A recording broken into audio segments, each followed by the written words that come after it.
and it's a pleasure to have Tom with me to chat about one of the books that he wrote, and this is the one called Every Family's Business. And since our webinar, Tom, various clients have asked a lot of questions, and so I really appreciate you taking this time to answer some of these questions. There's some recurring themes, I think, of some of these questions, and we really want to encourage our clients to really buy the book, or we're going to give them the book, frankly, and or listen to it on audio, and to learn as much as they can about this. So welcome, Tom. Hello. Yeah, well, thanks for having me back, Bob. I'm looking forward to this. Wonderful. So I'm going to dive right into the questions. And the first question is that, this person said, I'm really not ready to sell my business yet. I don't have my retirement plan shored up as yet. When is the right time for me to really do this, either this transition to the next shareholder group or to my kids, or, boy, I'm not too sure that I'm really set yet. Yeah, one of the concepts that I really try to highlight in the book, and it's really very much embedded in the question, is this idea that whatever you decide, a business owner decides to do with their transition, I always like to leave room, space for that business owner to pivot in a different direction. So what I often find is a business owner goes, I am leaving my business to my child. That is an idea, and then they drive forward for 20 years with a singular view of business succession planning. What I'm saying is, you have to remember my story. I was buying my father's business and then pivoted from buyer to seller. And my father wasn't at all flummoxed by that pivot. He anticipated it, or at least created room in our relationship for that change to maybe happen. So he never stopped thinking about selling that business either to myself, to a third party, a private equity, a competitor. Like, in other words, what I'm saying is every business owner needs to cultivate all of their exit options concurrently and not put all their eggs in one basket, because it is very common for something to change and for the business owner to then pivot to another option. So it's a little bit of a concept that's hard maybe to grasp at first, but once I think business owners do, they kind of, there's that aha moment where they go, right? Things are always changing. So one of the things that I took away from our webinar was that if I start with the end in mind, and that is that this business is for sale. Now, if my kids or other shareholders in the business are interested, then that's great. However, this doesn't happen all the time, that you really build a business with the end in mind and with actually trying to liquidate this thing to come up with this equity. I remember you saying, man, you've got 95% of your equity tied up in your company shares, of shares that are not saleable. These are not public company shares. So that's a different mindset. Yeah, and so if you listen very carefully, and read between the lines in the book, what I'm really trying to say in these public lectures is, what I'm trying to get is business owners to understand that business exit planning is not about a day where they just get a check. It's actually about building a business that is sellable in the first place. And that often means building a business that isn't so dependent on that business owner, or dependent on one or two customers. And I think when business owners understand what exit planning truly is, then I think they will run a very different business. Even if that exit is 3 years, 5 years, or 30 years down the road, I think they'll actually run, quite frankly, a business that's more fun to run. Can you imagine running a business that is so utterly dependent on you for every decision, all the energy and creativity for 30 years? That's like a life sentence for a crime you didn't commit. That is brutal. I mean, and compare that to a business that has been built mindfully, purposefully by a business owner so that it is actually sellable. So in amongst all that, it's all the management pieces, all those other pieces where you're actually just working on the business and not in the business. So correct. Here's another question. So this is from a younger child, 25 years old. He's saying, are you really serious that I need to pay fair market value? I've been working in the business since I was 18, 19, 20. So I put in 5 years, and Tom keeps talking to me that I have to pay fair market value. Like, is he serious? Like, Oh yeah, definitely. Hey, listen, I started my career working with the Bank of Nova Scotia. 3 years. After 3 years, they did not give me the bank. I'm shocked. I left. I get this a lot. I get this question a lot. A lot of people think that when they're working in their parents' business, in many cases, listen, in many cases, they're actually working hard and doing a lot of stuff that other family members wouldn't do, taking on responsibilities that other family members wouldn't do. And in many cases, they're paid below market wages. And so that's where they start to creep in and invent this thing called, I don't know, I mean, you're a trained accountant. In all of your training, did you ever stumble across an accounting concept called sweat equity? No, I've actually never seen it on the balance sheet. Like, if you look down the equity section, there's retained earnings and share capital. There is no sweat equity number. No sweat equity. And yeah, this is really common, especially in agriculture, where kids go, listen, I worked on mom and dad's farm. I worked really hard to keep that farm going. So I deserve it. Like, deserve it for free. So the supplemental question then, Tom, is, so how do I get ready to start paying fair market value? What mechanisms have you seen, and have you heard talk about that I can start buying a small piece? Yeah, so the very first step is a proper business valuation. And this is not something that business owners should do by going to the local coffee shop and asking a couple of neighboring farmers or business owners, what do you think my business is worth, and pulling numbers out of the air. I am talking about a really rigorous, proper valuation that creates a number that isn't up for debate. It's not a mystical number. It is a number that is driven by logic and history and professionalism. And then that business owner can hold that number up and say to their children or to their key employees, if you want to start purchasing this business, this is the number that we're going to use this year to assign a value to those shares. And so whether they buy 1 share or 3 shares, it's actually a defensible number. This is really crucial in family businesses because this needs to be communicated to children who are outside the family business. When it's explained that the child that's in the family business isn't getting some kind of discount, some kind of family haircut, some kind of special secret gift, they are actually paying full fair market value for those shares, right? And that money is going to mom and dad. So when mom and dad die, that money is in the estate. It will go usually, typically, equally to all the children. So if there's 3 kids, 2 kids outside the business, the kids outside the business are going to get cash, and the child who bought the shares is going to get cash. They're ultimately going to get that business for a third off what they paid for. It's going to take some time, and they will have risked their inheritance to purchase that business, but it works. Everyone gets what they want. Some people get more cash, the other person gets the business. This is how we divide businesses, family businesses, into different branches of the family without involving lawyers in open public court, being reported on by the local newspaper while everyone sips their coffee and nibbles on their toast and gets a good yuck out of the family that destroys themselves because they didn't know how to have a structured conversation using their trusted advisors. Right. So we do go back to this communication piece so that the entire family understands what's happening. The rigorous piece of fair market value calculations, et cetera. And from an advisor side, and I think it's just critical that those conversations just slow down and that message is clearly understood by everybody and what goes into even a fair market value calculation and how much work is involved. It is not just a number out of the air. So, and I want to echo exactly what you're saying because, years later, people forget, and that's the next question here. So this client says, I'm 46 years old.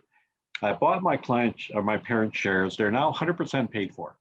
So my parents lived on all those preferred shares they took. I redeemed them all. I worked the business, and now that they're all paid for, my siblings, they don't necessarily know the history of how this all came up.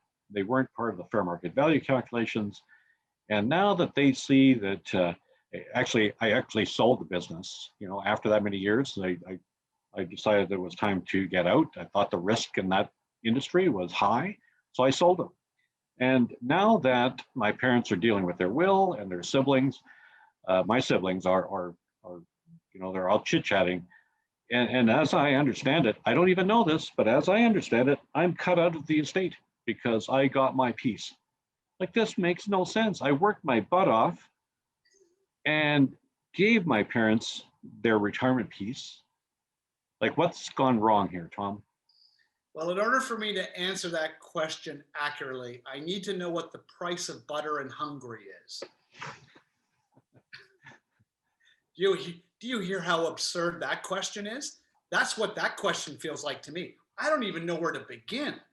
When someone has purchased a business at fair market value, risked their capital to fund their parents' retirement, and then to be cut out of a will because what? What did they receive that other than an opportunity to take a risk with their own money? I don't even know where to begin with that, Bob. It seems so unfair. What that tells me is that there will likely be a lot of broken family relationships, a lot of hard feelings, because this is a family that is confusing a business transaction with estate planning. They're two completely separate issues, but they would be a phenomenal candidate for someone like yourself to sit down and have a family meeting and truly understand how those two transactions are completely different. Yeah, so the process is to help everybody understand, and whether they're willing to listen or not, but to understand as best possible what the transaction was. And but we can only try to make things better. Here's another question. So I'm the child that wants to continue in the business.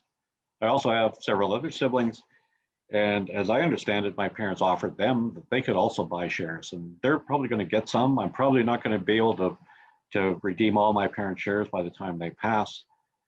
But I'm not sure that I want my sisters to be a shareholder with me. How can I deal with that?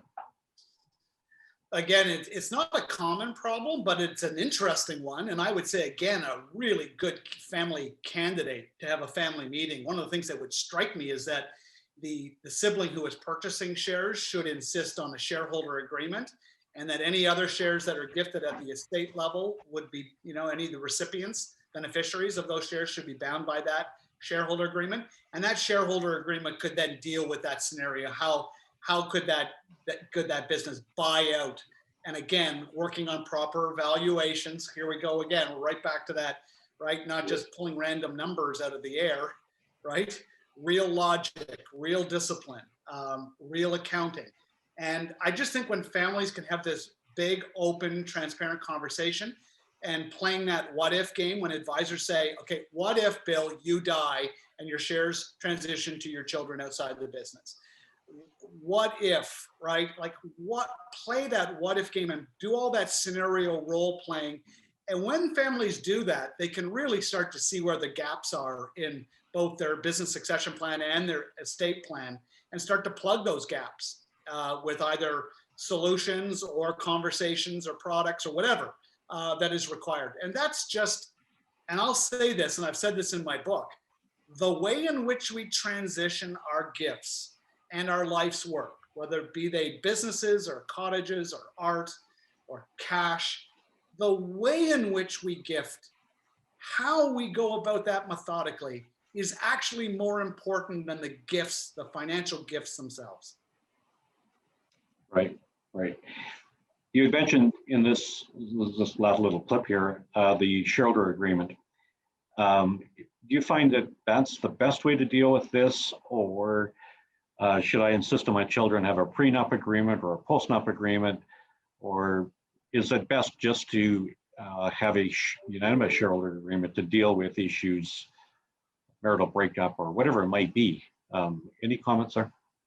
Well, certainly when it comes to prenups, I mean, I'm hearing increasingly where families are, this is just something that has been discussed in the family meeting, which and then become part of the family constitution or part of its formal mission, vision, and values. And so that then creates a scenario where a child can go to their soon-to-be spouse and say, listen, as part of our family constitution, we have family meetings, there's structure and good governance. One of the requirements is that all of the children in our family are required to have a prenup. You see that shift away from, hey, this is what I want, or this is what my parents want. It's, this is what we've been doing for generations, or this is what we are now doing. And so I'm not asking you to do something that my brothers and sisters aren't asking their partners to do. It spreads a little bit and provides a little context about, I think, how hard families have worked to create wealth and how hard they're working to protect wealth. And I just think people have to, especially with a roughly 47% divorce rate, it's not exactly a crazy idea to get a prenup. Yeah. The odds are better in Vegas. Right. And drinks are free. Yeah. I picked up on a couple of your comments in our webinar, and that is the use of a family trust.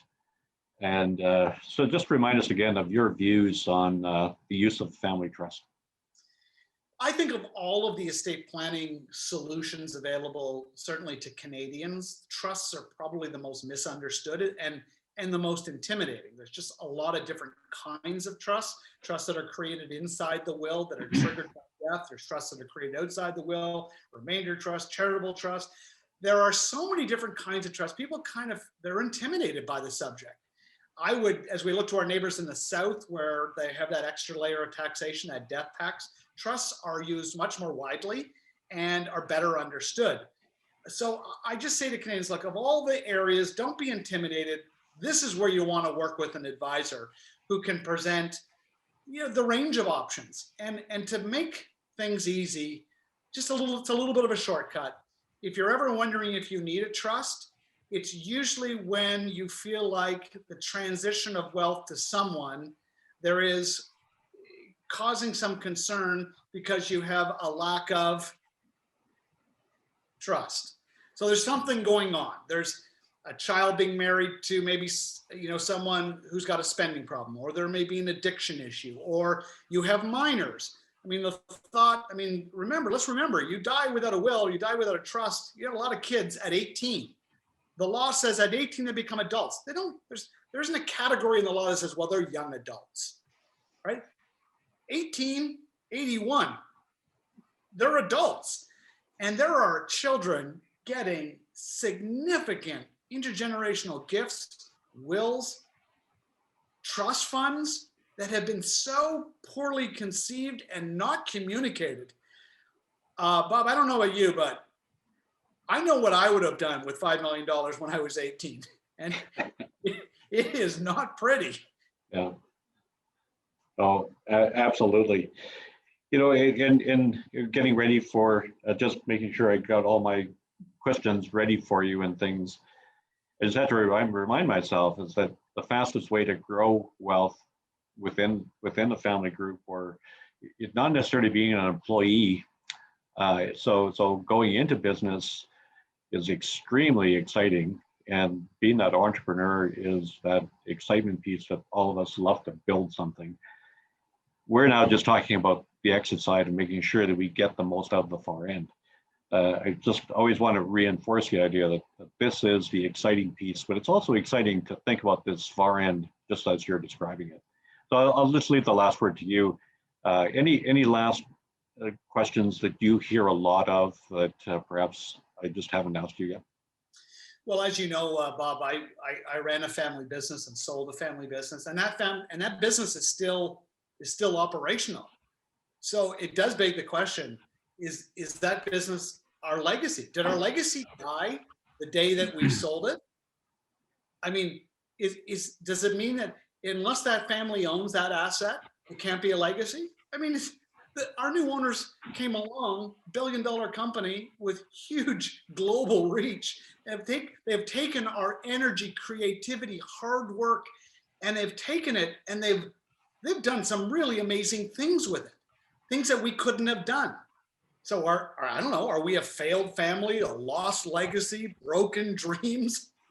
No, we sold that business. We had a really great exit, and our buyer bought a really great business. Win-win, win-win. No. It's my life's work to reframe what the exit or sale of a business means. It's not a failure. In many cases, I believe it is the high water mark of success of any entrepreneur, to be paid for all of that hard work and risk capital and sleepless nights. Right. That's fantastic, Tom. I really want to thank you for this additional Q&A session. I want to thank all of our people that are watching. A reminder that if you don't have a copy of the book, please contact us. We will send you a complimentary copy of the book. And Tom does have a audio version of the book as well, which I find kind of useful. I kind of like listening to books myself. So that is available. So please reach out to us. And if you would like to see the original webinar, that is on our website. Go under the seminars tab, and the original webinar on Every Family's Business is there for your pleasure. So thank you, Tom, and thank you, everyone. Thanks, Bob.